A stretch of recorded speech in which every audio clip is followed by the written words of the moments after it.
right, Abusia Yabekaya Emrebi Eyadia Ewo Eye Ghana ye Parliament. One MP sorry a cansem edi echere eye Zenator Rawlings I just say o making some comment bi na chesa no den kakra say a daughter of a medra. Nabusia ene ensem no asa pagya ne mu bie. Justice atodwa yes.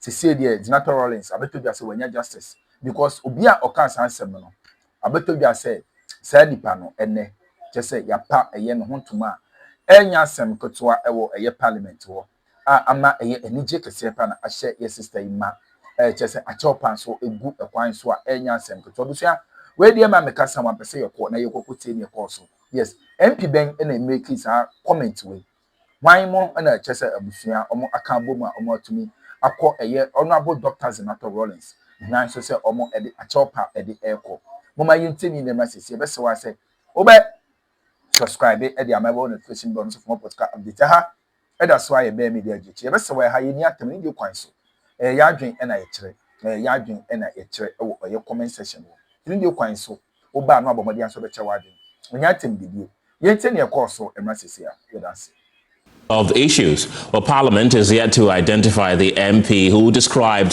Kole Klote MP, Zenator Rawlings, as the daughter of a murderer and also punish MPs accused of destroying public property during the Appointments Committee chaos. Well, this sitting of Parliament is also expected to be dominated and perhaps overshadowed by the arrest and detention of Achim Asante North MP Kwame Ohene Frimpong. And joining me in the studio is our resident Parliamentary Affairs correspondent Kweku Asante. Kweku, let's start with the litany of issues that are likely to be on the table in Parliament when it resumes tomorrow. We heard about somebody calling the MP for Kole Klote daughter of a murderer. Almost a year, the person has never owned up. What do we know? Yes, in fact, the minority leader, Alexander Afenyo-Markin, was on his feet speaking when that comment was made from his back. We know for a fact that it was made by a minority MP who shouted from the back that daughter of a murderer. We just have not been able to identify the specific individual, the specific member of parliament who made those comments. And at the time, it drew such an anger and a storm on the floor of the parliament, with the majority insisting that they were going to fish out that person and ensure that the rules exact the kind of punitive punishment on that person. The Speaker of Parliament also took the matter up and threatened, in fact, at the time, that if the Member of Parliament did not own up, he was going to face consequences because they were going to use all the resources at their disposal, including the footages and surveillance systems that are available in Parliament to fish out that Member of Parliament. Listen to the Speaker of Parliament on the floor, threatening that they were going to go after that MP, but it's been a year, nothing has happened. I extend my deepest apologies to Honorable Dr. Zenator Rawlings, Member of Parliament for Klote Kole, Her Excellency Nana Kunedu Rawlings, the former First Lady of Ghana and widow of our late illustrious President, the family, the chiefs, and all the good people of Anglo Duko and Anglo land. No one serving their country should have to endure such indignity. Consequently, a formal investigation has been initiated to determine the identity of the member who made the comment. Subsequent to which, in line with standing orders 218 and 219, the Committee of Privileges and Immunities and Ethics and Standards shall be called upon to consider the referral and report to the House. The spirit of honor, accountability, and decorum, I advise the member responsible for the remark to within a week choose the path of honesty, mere culpa, and opt for a plea bargain. Taking this step would demonstrate good faith and respect for parliamentary dignity, rather than awaiting the outcome of the ongoing investigation, which will ultimately uncover the member who made the statement. I take a very serious view of the matter, and failure to take advantage of this window of opportunity will lead to dire consequences if finally unraveled. That's the Speaker of Parliament, Alban Bagbin. There, I still have Kweku Asante in the studio with me. Kweku, the vetting committee early last year was characterized by chaos, yes, in your own words.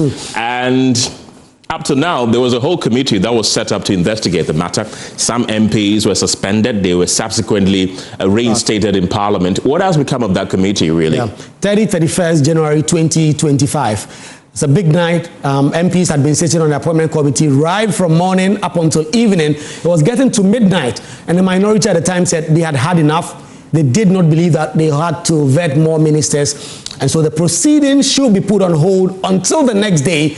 That small disagreement degenerated into something else, and a lot of distraction happened. For those of you who missed, we have a report capturing what happened and a call for that elusive search for accountability. Watch. And as a routine sitting of Parliament's appointment committee quickly degenerated into one of the most disgraceful episodes in the history of the House. There was a simple disagreement over how many ministerial nominees were to be vetted.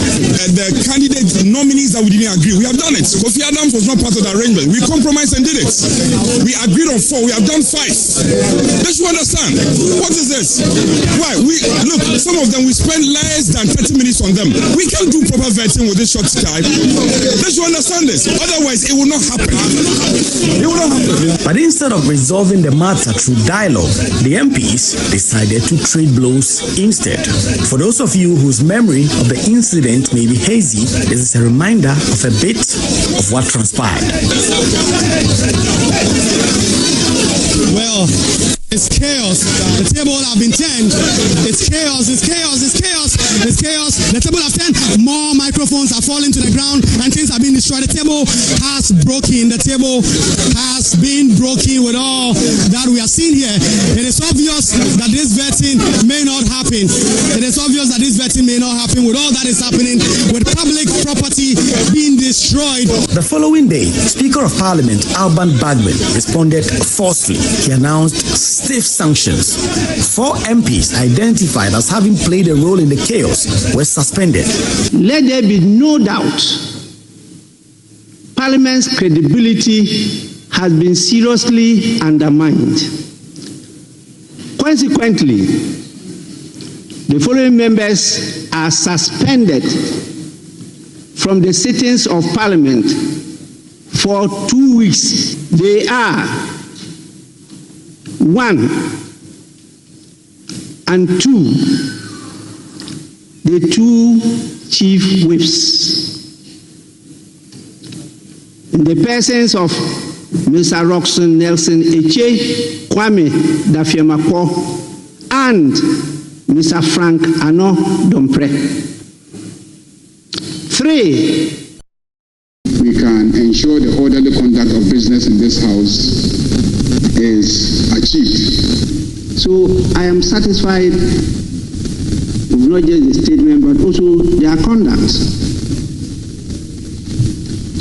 And I will proceed to lift the suspension of the 4 members of Parliament that I considered were involved in disorderly conduct. A special committee was swiftly constituted to investigate the disturbances. Witnesses were invited. Testimonies were taken and a report was compiled. But that report has never been made public. 1 year later, it has still not been laid before the House, let alone debated the decision taken. And while that report gathers dust on the shelves somewhere in Parliament, MPs captured on live television vandalizing public property have walked free. There have been no prosecutions, no surcharges, no restitution, simply no accountability. This, despite the Speaker's public vow to crack the whip. 1 year on, Parliament appears to have collectively moved on. The incident appeared to have faded from institutional memory. And in Parliament, where every disagreement now generates chaos, some fear even worse scenes may yet unfold. MPs now safe in the knowledge that no one will ever be held responsible for any misconduct. For Joy News, Kweku Asante. And Kweku, aside from these two key issues, what else is expected when Parliament resumes? Well, tomorrow morning, there will be a leadership press conference. Both the minority and majority leaders will address the press on what will be the substance of this meeting. The majority leader in particular will list all the bills that will be considered allies and all of that. We'll get to know that tomorrow. But these questions will not go away, and tomorrow we'll be asking them, the Speaker of Parliament himself, whenever we have the opportunity, we'll be doing so to get an understanding of what exactly Parliament is doing. But also, the matter having to do with the arrest of Abronya and co. The minority have already served notice. They want to bring in the Chief Justice. That may not happen, but they're also going to bring in the IGP, the leadership of the national security and all, because they say that the government is weaponizing false speech laws against MP members, and they are going to demand that stops, Ken. Kweku Asante reports to us from Parliament. Thank you very much. Let's go on to Zoom now, and joining me is the Executive Director of the Africa Center for Parliamentary Affairs, Dr. Rashid Dramand. Welcome to the program. What do you make of these unresolved issues 1 year on? Well, Carlos, I think, as I was saying earlier on your other platform, perhaps we are getting to a point where we need a unit in Parliament that will be responsible for monitoring and following up on matters such as these ones that we saw on your screen. Because often people say when a matter wants to be killed in Parliament, it goes to the Privileges Committee. These are very weighty matters, and I think Ghanaians expect some answers. So I would think that we are at a moment where Parliament needs to set up a unit that would monitor these things and report to Ghanaians on the status of some of these referrals. Particularly, Ghanaians watching on our screens and seeing MPs leading an effort to vandalize public property that I think they have a charge to protect. In terms of the daughter of the Medra comment, is so unfortunate, and I think Parliament knows the person who made this comment. And, if we don't bring this to a closure, I think we are going to see a repeat of it. But, Carlos, as we are on this, with hindsight, I think that maybe the Speaker accepting the apologies from the two leaders was perhaps maybe something that shouldn't have been done. The two whips, I think some good examples should have been set so that if we have the leaders of Parliament being held to account, it will send a very clear message that nobody in Parliament is going to be spared if we see a misdemeanor of any sort, in the future. Right. So I think, these are issues that Parliament really needs to take a look at. Right. Dr. Dramand, this is Kenneth, by the way. Sorry, Kenneth. Yes, right. Sorry. Looking at the suspension that was given to the leaders from both sides of the House, 2-week suspension by Speaker Bagbin. He gave that suspension on the floor of the House. 2 days later, that suspension was lifted. There were even concerns that those suspensions, 2 weeks, were not enough. And guess what? It lasted for just 2 days. Were they enough, those punitive measures? Well, at least for a start, because we've never seen anything like that in our Parliament. So for a start, I would think that they were punitive enough, particularly because they concern the two whips, who are very critical in the running of the affairs of our Parliament. But, like I was saying earlier, perhaps the speaker shouldn't have accepted the apologies of the two leaders. The suspension should have been made to stand so that a clear message would have been sent to everybody on the floor that, nobody is going to be spared if you are found to be in breach of the rules that guide the work of Parliament. You mentioned earlier that this sets a dangerous precedent, those events that happened and the subsequent punishments that were meted out. Do you see these things repeating themselves? Well, I think we live to see, Kenneth. I mean, knowing our Parliament, I'm sure that it will not be too long for us to see some unruly behavior once again. And I believe at that time, maybe the Right Honourable Speaker will not listen to any plea. Because already before even the whistle is blown for tomorrow, we know what's going on. The tension between the minority and the judiciary.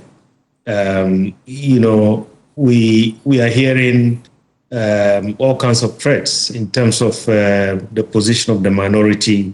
So this could lead to some challenges in the House in the coming days. And I think we are all watching very closely to see whether members of Parliament and particularly the leaders will rein in their members. But in this particular instance, I think one of the leaders is involved. I mean, so it remains to be seen how things are going to play out in the coming days. Right. Dr. Draman, don't go yet. Thankfully, I have the Majority Chief Whip, Roxanne Nelson Dafiamekpo. He was part of those individuals who were suspended by the Speaker of Parliament, Alban Bagbin.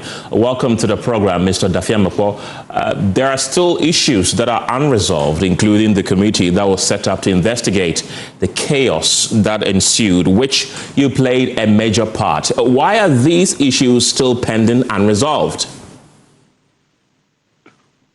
Now, I'm confused about this question. Why is this relevant? Because a committee has been set up, a report has been laid.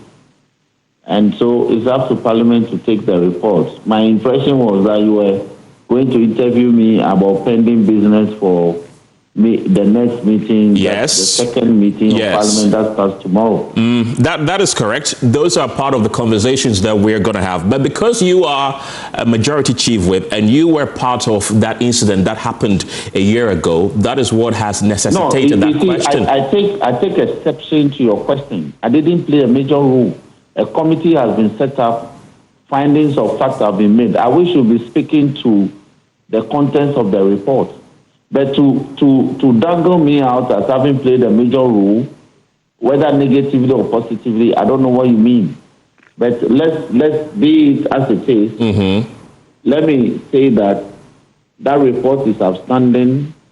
It's been laid, it's been tabled, it's ready to be taken. If we go tomorrow and the House is ready to take it, that report can be taken. Please don't insinuate that I played a major role. Please. I am not insinuating that you played a major role, Mr. Dafiamekpo. You were part of the MPs that were suspended. That is the premise on which I based my question. Yes, but you know the circumstances about my suspension. I was preventing the harm from happening. That's a positive thing. But I never said your role was negative or positive. That the media is not focusing on my positive role. Mr. Dafiamekpo, I never said you played a negative role, did I? I said you played a role. And trying to stop the chaos was a role. You said I was suspended and I played a major role. Yes. Anyway, let's leave that. Let's move into other areas. Okay. Right. Let's look at the business ahead of tomorrow. What are we to expect when Parliament resumes tomorrow after a lengthy break? Okay. So we expect to receive the Maritime and Related Offences Bill from the Committee on Transport. That's because it's been laid.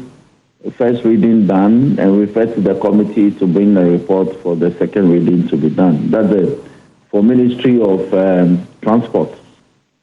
Then the road traffic regulations It's also been referred to the subsidiary legislation for consideration and report. So we expect that to also be submitted. And then, if you recall, we have what we call ratification of the bilateral air services agreement on behalf of the Ministry of Transport. That is to ratify the agreement between Ghana and Luxembourg, Ghana and the Republic of Mauritius, Ghana and the state of Qatar, Ghana and the Republic of Guyana, Ghana and the Republic of Benin, Ghana and the Kingdom of Saudi Arabia, and Ghana and the Kingdom of United Arab Emirates. And then, as you may be aware, we don't have a statutory regime for how wastewater is disposed of by ships that dock at our port, and it's become a major environmental concern. So the government has taken steps to bring a regulatory regime.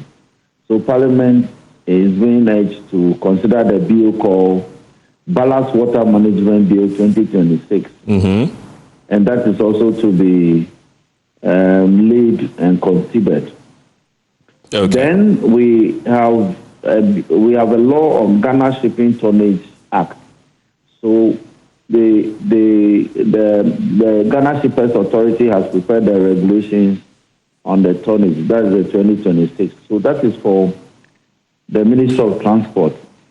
If we look at the Ministry of Energy, their intention is to review the entirety of the NPA Act.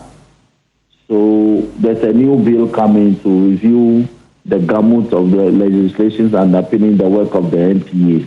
That is the Honorable Weduji's place. Right. Then we also will be looking, Parliament is being called upon to look at the private sector participation. We ain't some who wrote him cause or channel so, Mammy, and I was so jemre. I sent us about India, don't be a dominion. Onya, you besan Asia.